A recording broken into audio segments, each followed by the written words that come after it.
will not get rid of evil. Because we killed the guy who started all that, and guess what? Evil's still around. How about that? So you're stupid. Okay, anyway, so But Christy force solves everything. So, is it right for us as Christians to judge somebody because they're Muslim? But we feel like it is, right? Because for some reason we think God's an American, right? And that He's on our side, and that He's got like an American flag tattooed on his arm. I'm sorry, God, that sounded really bad. All right, like God's like, I'm an American. God is not an American, and God loves Muslims as much as He loves Americans. And this might shock you. He likes black people as much as He does white people. And those Hispanic people that we like to complain about, that climb over a fence or climb under a tunnel to come to America, and we complain and we fuss and we put in Christians, all right? Guess what? God loves them too. And how can we as Christians judge somebody because of where they were born? So here's what I want you to know. It's a problem for us to judge people, period, because we are not called to do that. What about homosexuality? You say that word and right away some of y'all get this tense moment. When I was a teenager, somebody said it, was like, oh God, I use the F word. Not the bad F word, but the German cigarette. F-A-G word, yeah. All right? And it's because, you felt like you have to be that way as a man, because if you don't act that way, people are going to think you're that way. All right? What about that?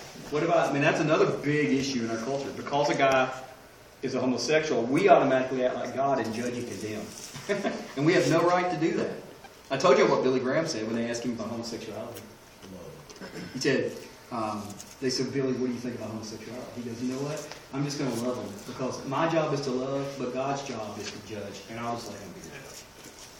That's it. That's what this whole lesson's about. It's not our job, and it's not our place to judge. And when we do judge, we create a barrier between somebody God loves and the church, right? The body. Not talking about all of it, the body.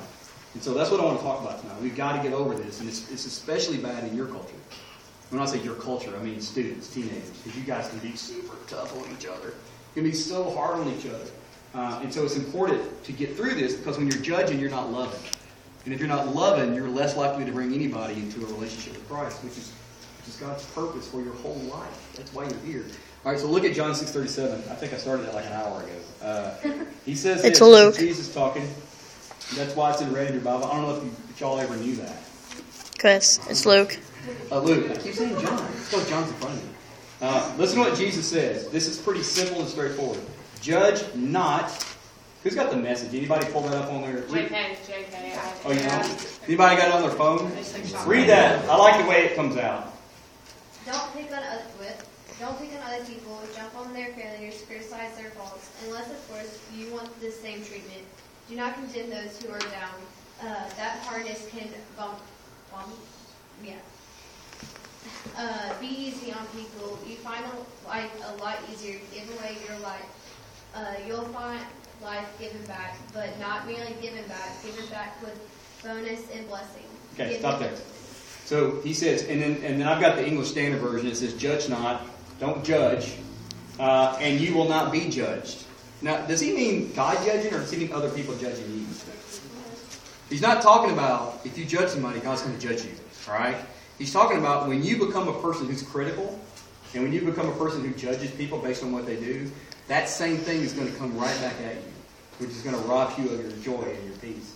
When you become that kind of a person, then other people are going to come back. Now, think about this. If I accuse Barney of something tonight, we automatically have this defense system built into us that we automatically want to start thinking of faults in the person who's accusing us, right?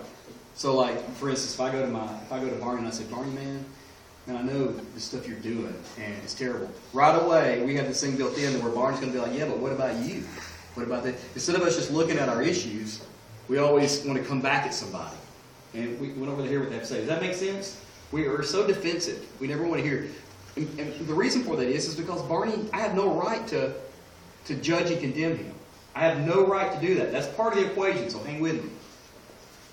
Should I, though, as somebody who loves him, go to Barney and say, Barney, bro, I love you, but this is what I see going on in your life, and can we please talk about it? Is that okay for a Christian to do?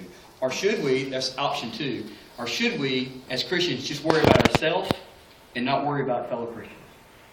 That's option C. What should we do? Judge, tell the truth in love, keep our mouth shut. B. Bravo, of course. That's the correct way to do it. Not that I go to Barney like I'm better or have it all together, because I don't. But I go to Barney because I love him. Or I go to Julia because I love her.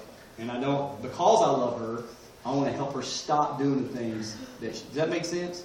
That's appropriate, and that's not what Jesus is talking about. Back in this culture that Jesus is speaking into, you've always got to put things within context. Y'all know what I'm talking about? So this was written back to a group of Jews. Jesus is talking to Jewish people. And it's written in a culture where people were judged by how much money they made.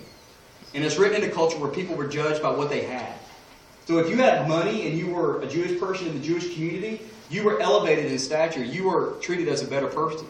You were given the better seat in the church, the temple. You were given the better place at the table when they had big banquets. I mean, they treated you that way. And if you didn't have anything, then you were treated like dirt. There was nothing you could do about it. You could be the best person that somebody ever met, but if you didn't have a lot of money or stuff, like cattle, things like that, then you were treated as subhuman. You were treated worse than everybody else. And this is what Jesus is talking about. He is saying, don't judge people based on what they have or what they do. That's not your place. Because if you do that, then that same measure is going to come back to you. Does that make sense? Still true in our lives today. Even though we don't live in a Jewish community, we still do that with each other. We still size people up. Maybe by what they have, maybe about the house they live in, maybe about the car they drive, maybe about the group they hang out with. Maybe, I don't know. But we do. We still categorize people. And Jesus says this is wrong. We should not do that. And we're going to get to the reason why. Don't judge, you will be not judged. Condemn not, and you won't be condemned. Forgive, and you will be forgiven. He's saying this is how it works. So if I'm a person who's forgiving, and Savannah does something wrong to me, and I forgive her, and then later I do something wrong to her, she's more likely, you see where that is? But if I'm holding this grudge, then she's more likely to do the same. So Jesus is trying to help us understand the balance of all this.